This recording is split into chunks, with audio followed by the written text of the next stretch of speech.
ሰላም ጤና ይስጥልን ተመልካቾቻችን እንደምን ዋላችሁ እንደምን አመሻችሁ ከአንከር ሚዲያ ዝግጅት ክፍል ያክብሮ ሰላምታችንን አቀርባለን ዜናዎችን ጀምጥቻለሁ መሳይ መኮንን ነኝ በኦሮሚያ ብልጽግና የተሰየመው የአማራ ክልል ምስለኔ አስተዳደር በፋኖ ኃይሎች መሰረተ ልማት እየወደሙ ነው ሲል ገለጸ የአስተዳደሩ የተለያዩ ቢሮዎች በተናጠል መግለጫ እንዲያወጡም ታዘዋል የክልሉ ሰላምና ጸጥታ ቢሮ የ15 ቢሊዮን ብር ውድመት በፋኖ ምክንያት ደርሷል ሲል የጤና ቢሮና የትምህርት ቢሮ በየድርሻቸው የሕክምናና የትምህርት ተቋማትን ጽንፈኞች ብለው በጠሯቸው የፋኖ ኃይሎች እየወደሙ ነው ሲሉ መግለጫ አውጥተዋል ሁሉም የክልሉ ቢሮዎች በሚቀጥሉት ቀናት መሰል መግለጫ እንደሚያወጡ ይጠበቃል በጦርነት ማሸነፍ ያቃተውን ኃይል በሐሰተኛ ፕሮፓጋንዳ ፋኖን ለማጠልሸት የታቀደ አዲስ የፕሮፓጋንዳ ስትራቴጂ ነው ይላል የአማራ ፋኖ በጎጃም የህዝብ ግንኙነት ክፍል ፋኖ ባለፉት 8 ወራት በስነ ምግባርና ዲሲፕሊን የተጓዘባቸው የመስዋዕትነት ጉዞዎች በውጭ ሀገራት ጭምር ምስክርነት የተሰጠው ነው የሚለው የህዝብ ግንኙነት ክፍሉ የአብይ አህመድ አገዛዝ የተስፋ መቁረጥ ምልክት ነው ብሎታል በአማራ ክልል በተለያዩ አካባቢዎች የህልውና ተጋድሎ ተጠናክሮ በመካሄድ ላይ ነው በማዕከላዊ ጎንደር ሰሞኑን በተካሄደና ለቀናት በዘለቀ ውጊያ በአገዛዙ ሰራዊት ላይ ከፍተኛ ኪሳራ መድረሱን የቀጠናው የፋኖ አመራር አባል ለአንከር ሚዲያ ገልጸዋል የአብይ አህመድ ሰራዊት የከፈተውን ጥቃት ለመከላከል በፋኖ ኃይሎች በተወሰደ የመልሶ ማጥቃት እርምጃ ነው በደንቢያ አካባቢ የተጠናከረ ውጊያ የተካሄደው የአካባቢው የፋኖ ኃይል አመራር አባል ፋኖ አማረ ለአንከር ሚዲያ እንደገለጸው በሰሞኑ ውጊያ በርካታ የአገዛዙ ሰራዊት አባላት ሙት ቁስለኛና ሙርኮ ሆነዋል የቡድን መሳሪያዎችን ጨምሮ የተለያዩ ትጥቆች በፋኖ እጅ ገብተዋል ህዝቡ ሆብሎ ተነስቷል የአገዛዙ ሰራዊት እየተፋለመ ያለው መላው የአማራ ህዝብ ነው ይላል ፋኖ አማረ እዚህ ምስራቅ ደንቢ ወረዳ ወቀራ ቀበሌ ጃርሳ ጎጥና ዳልኮ ጎጥ ነው እንግዲህ ትናንትና በመንግስት ኃይል ላይ ጥቃት የፈጸመው 4 ሻለቃዎች በመናበብ ነው ጥቃት የፈጸመው ያው እኛ በብርጌድ ደረጃ የደጃች ማሮ ብርጌድ አስተባባሪ ነበርኩት እኔ ማለትነ መሪው ማለት ነው ሰማሪ ነበር እና ይሄ 4 ሻለቃ በመናበብ ጠላት ላይ ትልቅ ኪሳራ ደርሷል እስቲ በዝርዝር ምን እንደሆነ መግለጽ ይቻላል በዝርዝር መግለጽ እንችላለን ከ41 በላይ ምርኮኛ ከ65 በላይ አስከሬን አንስቷል የጠላት ኃይል በዛ ላይ እንግዲህ 106 ማለት ነው በአጠቃላይ መንግስት ኃይል ላይ ጥቃት የደረሰበት 106ቱም መሳሪያው የተማለደም ወደ ፋኖች ገቢ ተደርጓል ጦርነቱ የነበረው እንግዲህ የጠላት ኃይል እንዳልኩ መከላከያ ነኝ ብሎ ስሙን የሰየመው ግን መከላከያ ነን ብሎ ሞራል የሌለው ፋኖን የመዋጋት ሞራል አልቋል ማለት አለ ምክንያቱም እኛን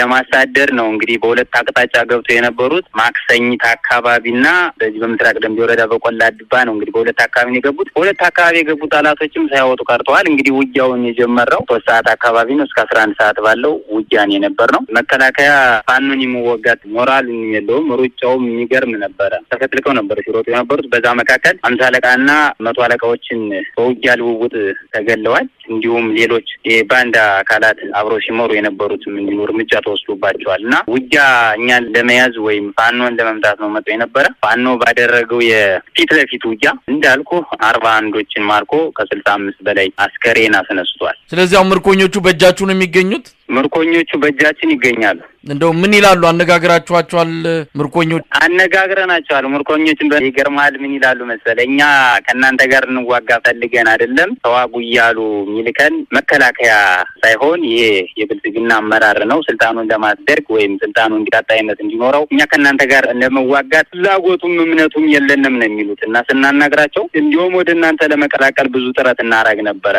እንጂ እኛ እናንተ ጋር ልንዋጋ ያን ያህል ፍላጎት የለንም የሚል መልስ ነው አሁን እየሰጡ ያለው ተራካያ ምንም አይነት ሞራል እንደሌለው ነው የሚናገሩ ምንም አይነት ሞራል የውጊያ ሞራል እንደሌለው በቃ ላሽቋል አብቅቷል ሙቷል ነው ያሉ እነሱ ራሳቸው መረጃ ሲሰጡና መከላከያ ስሙን መቀየር አለበት ከማለት ድረስ ተናግረዋል እንግዲህ በቀጥታ ከመከላከያ ኃይሉ ጋር ነው እናንተ የተዋጋችሁት አሁን እንደምትገልጽልኝ ከሆነ ምናልባት ሌሎች የሚሊሻ የአድማ በታኝ እነዛ ከነዚህ አካላት ጋር የተፈጸመው ወይም የተካሄደ ጦርነት አለ ወይስ በቀጥታ ከመከላከያ ጋር ነው በቀጥታ መከላከያ ጋር ነው ውጊያው የነበረው ግን የሚመሩ አካላት እንዳልኩ እነዚህ ምንሻ አድማ በታናዎች ነበሩ እነሱ ሙሉ በሙሉ እርምጃ ተወስዶባቸዋል የተማረኩ ግን እነዚህ መከላከያዎች ብቻ ናቸው ምርኮኛ በእጃችን ያለው እስቲ በዚህ ውጊያ የተሳተፉ በተለይ ከፋኖ አካባቢ የትኛው የትኞቹ ሻለቆች ናቸው? ሻለቃ 4 ሻለቃዎች ናቸው። አንድነት ሻለቃ፣ አጼዎች ሻለቃ፣ ፈንቅል ሻለቃና ሳንጆ ጥለው ሞላ ሻለቃ በጥምረት በመሆን ነው ጥቃት የፈጸሙት። አሁን አካባቢው በምን ሁኔታ ላይ ነው ያለው?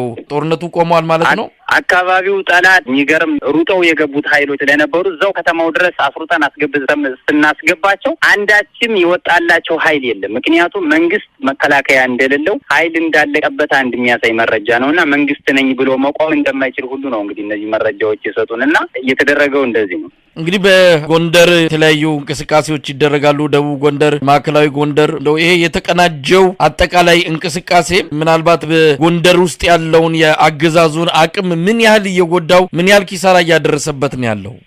ጎንደር ውስጥ አጠቃላይ ያለውን ይሄ መዋቅር ባዴናዊ መዋቅር በነገራችን ላይ በተቻለ መጠን እንዳልኩ እንቅስቃሴ በሚያደርጉ ፋኖች ኪሳራ እየደረሰበት ነው ያለው። አሁን ግብር ማስከፈል አይችልም። ይህን እንቅስቃሴ ካቢኔ መንቀሳቀስ አይችልም እንደፈለገ። በየትም አጋጣሚ የመንግስት መዋቅር ስራ አቁሟል ማለት ይቻላል። ከተማ ላይ አልፎ አልፎ የመንግስት መዋቅር ይገኛል እንጂ በተለይ በገጠሩ አካባቢ ከቀበሌ ሊቀመንበር ጀምረ እስከ ምንሻ ሙሉ በሙሉ በፋኖ ቁጥጥር ስር ነው ያለው። ቀበሌዎች በሙሉ በየምድር በሚል ግዛት የሚጠቃለለው ማለት እንግዲህ የህብረተሰቡ አጠቃላይ በአሁኑ ሰዓት ያለው ከእናንተ ጋር በትብብርም በአንድ ሚሆን በሌላ መስዋዕትነት በመክፈል የህብረተሰቡ የአርሶ አደሩ አጠቃላይ ቁመና በአሁኑ ሰዓት ያለበት ሁኔታ ምን ይመስላል? አርሶ አደሩም ህብረተሰቡም ለኛ አሁን ትልቅ መንቃት ላይ ነው። ለፋኖ ድጋፍ ነው ያለው። ውጊያ ስንገባ እንኳን አብሮ ውጊያ ይሳተፋል። እንዲሁ በሚበላ በምግብ እንዲሁ ባልባሳት በሌሎች ነገሮች ፋኖን ነው እየደገፈ የሚገኘውና የመንግስትን ስም ባታነሳበት ደስ ይለዋል። ምክንያቱም አሁን እየደገፈ ያለ ፋኖን ነው። በቃ ፋኖ እያለ ነው የዘመረ የምታገኘው። ውጊያ ሲመጣ እንኳን አብሮ ጓንዲውን ክላሹን ወልውሎ ነው እየተሳተፈ የሚገኘው። በዛ ልክ ደግሞ ጓንዲ የነበረው ጥቁር ክላሽ እስከ ስናይፐር ድረስ ገበሬው እየታጠቀ ነው የሚገኘው ይሳል። በተመሳሳይ በደቡብ ጎንደር ሳምንቱን በዘለቀ ውጊያ ከፍተኛ ድል መመዝገቡ ተገለጸ። ጋይንት ንፋስ መውጫ በአገዛዙ ሰራዊት ከፍተኛ ኪሳራ መድረሱን ያገኘነው መረጃ ያመለክታል። የአብይ አህመድ አገዛዝ ለመከላከያ ሰራዊቱ ጥርጊያ መንገድ እንዲከፍቱ የሚልካቸው የሚሊሻና የአድማ በታኝ አባላት ላይ የደረሰው ጉዳት ከፍተኛ ነው ያሉን የጉና ክፍለ ጦር የጋይንት ቀጠና አመራር ሻለቃ ከፍ ያለው በአገዛዙ መከላከያ ሰራዊት ላይም እንዲሁ ትልቅ ኪሳራ አድርሰንበታል ብለዋል። በአገዛዙ ባለስልጣናት እየቀረበ ያለውና ፋኖን ከዘረፋና ህዝብ አገልግሎት ተቋማትን ከማውደም ጋር ተያይዞ የሚቀርበውን ክስ ሻለቃ ከፍ ያለው በማጣጣል በሞራል የበላይነት የፋኖ ጉዞ ቀጥሏል ሲሉ ይናገራሉ። ሰሞኑን ምንድነው ያለ ያው የብልጽግና ወታደር ኃይል በመጨማመር ወደኛ ወዳለንበት ልዩ ዘመቻ በ4 በ5 አቅጣጫ አርጎ ነበረ። በዚህም ወደ ገበሬው ወደ ሰፊው ማህበረሰብ በመሳብ ሲገባ ድረስ ዝማል ነው። ካገባ በኋላ ያው የሚገባውን እርምጃ አግኝቶ እኛም ከተማውን ዘልቀን ተቆጣጥረን የፈለግነውን ነገር ሰርተን ነው የወጣ ነው። ምንጊዜም ቢሆን ተላላኪ ባንዳ መከላከያ እንደማያድነው የተሰበሰበው ምንሻው እንደተበተነ አሁን 70 ምናምን ምንሻ የፊጥኛ አስሯል እየለቀመ ለምን ተበተናችሁ በማለት እና ስለዚህ ይሄ መከላከያ እንኳን ነገ ወዳ ወደ ጠረፍ ሊሄድ ይችላል። አሁንም ቢሆን አዚም ሆኖ ማላዳ ነው ገብተን የፈለግነውን እንደምንሰራ ለማህበረሰቡ አስበን ነው እንጂ ማንም የገደበን የለም። ጥላትም በየቦታው ነው በየጣሻው ወድቆ የቀረው። ቢጨንቃቸው ልብሱን እየወለቁ አልተቀበረ ዝም ብሎ አለ እስካሁን ማለት እና በዚህ የላይኛውም አሁን እነሱም ይላሉ አሁን መብራት ተቋርጦ ነበር። የስልክ አገልግሎት፣ የመብራት አገልግሎት፣ የውሃ አገልግሎት ተቋርጦ ነበር። ምንድነው ይሄንን እነሱ በከባድ መሳሪያ የመጡት እነሱ ናቸው። እኛ ከባድ መሳሪያ ክላሽና ከስናይፐር ብሬን ውጪ የለንም። በዙያ 3 ወይም በሞርተር መተው ፋኖ መታው ከህዝብ ለመነጠል እንደዚህ የሚሉትን ነገር በጣም ከእውነት የራቀ ነው። እነኚህ ሰዎች በባለፈውም ቪዲዮ ልከንላችኋል። ተስፋ የመቁረጥ ነገር ነው። እኛ ተገለገሉበት እያሉ የእናቶች ማዋለጃ፣ ጤና ጣቢያ፣ የገበሬ ማሰልጠኛ፣ ግብርና አቃጥለው ቪዲዮ ለእናንተ ሳይደርስ አይቀርም። ይሄ እንደዚህ በማስረጃ ሁሉ ነገር ለሰፊው ማህበረሰብ እናደርሳለን እንጂ እኛ ባንክ አንዘርፍ። እኛ እኮ ደብረ ታቦርንም ጋይንትንም ተቆጣጥረን ማህበረሰቡን አወያይተን እንኳን ባንክ ልንዘርፍ እንኳን መብራት መሰረተ ልማት ልናወድም መሰረተ ልማቶች እንዲጠበቁ ያሉትን ጥበቃዎች መሳሪያቸው እንዳይነካ አጠናክረን እንደውም ጥይት በመስጠት እነኚህ መሰረተ ልማቶች ነገ ለህዝብ ስለሚጠቅሙ ህዝብ ስለሚረከባቸው ከዩኒቨርሲቲ ተማሪዎች አንስተን ፈተናቸውን በሰላም ተፈትነው ወደ ፈተናው ወደ አዲስ አበባ በሄሊኮፕተር አርፎ እንዲሄድ ተለምነን ዩኒቨርሲቲ ዲኖች ለምነውን በዚህ ልክ ነው ያደረግነው። ለሀገር አሳቢ ነን እንደነሱ አይደለንም እና አሁን እነሱ ከእውነት የራቀ